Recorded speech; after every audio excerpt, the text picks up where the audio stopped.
Reading through the New Testament right now, and one thing that I'm seeing very clearly is the lack of faith from the Israelites, right? Like, God is doing miraculous things, like, over and over and over again. And every time they're faced with a new battle, they just, like, completely turn away from him. And, I heard my pastor say, like, a couple weeks ago, Pastor Mark, he said, we can't really judge them because we love to look at the Old Testament and all the crazy things that God was doing and be like, how could they not have faith? How could they not whatever? When he split the sea, when he made food rain from the sky, like when he's done all of these things, he's literally leading them by fire. Like, what? And you're telling me you don't believe? You don't have faith? He said we can't do that because we have the death and resurrection of Jesus, and we have all of the proof of God's sovereignty by being able to read the things that he's done, and yet we still have doubts. So I took some time to think about that, and I said, okay, what would happen if instead of not having faith, I just chose to have faith? And it's like, well, how do you just choose to do that? What I've started doing is, no matter what my circumstance is, I say, God, you're going to work it out. Whether it's financially, a relationship, a job, a house, whatever it is. No matter how big the situation, no matter how big the pain, no matter how big of a worry it is, God, you're going to work it out. Now, you still have to continuously pray. You still have to continuously, do your part, right? But the difference is you have a choice.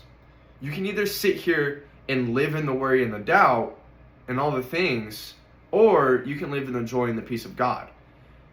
The way that I've been able to switch from this negative mindset to a more positive one and being able to rejoice in my suffering is by constantly praising God, by constantly speaking positivity. It's so easy to be like, oh, well, this is what I'm dealing with right now, and let me just sit in this. No. God, yes, this is what I'm dealing with right now, but I know you're going to work it out. And no matter what negative thing pops into your head, you have to reinforce it with something positive. Over and over and over and over. You have to force yourself to do it. It is an action that you have to purposely do. It's not just going to happen for you. But I can promise you that upon doing this, you will see a drastic shift in your faith.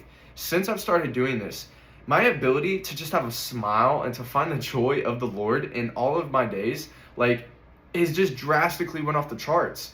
And I just feel like I've been receiving blessing over blessing over blessing because I truly trust in God. I truly have trust in him, and I love him, and I know that he's going to work these things out.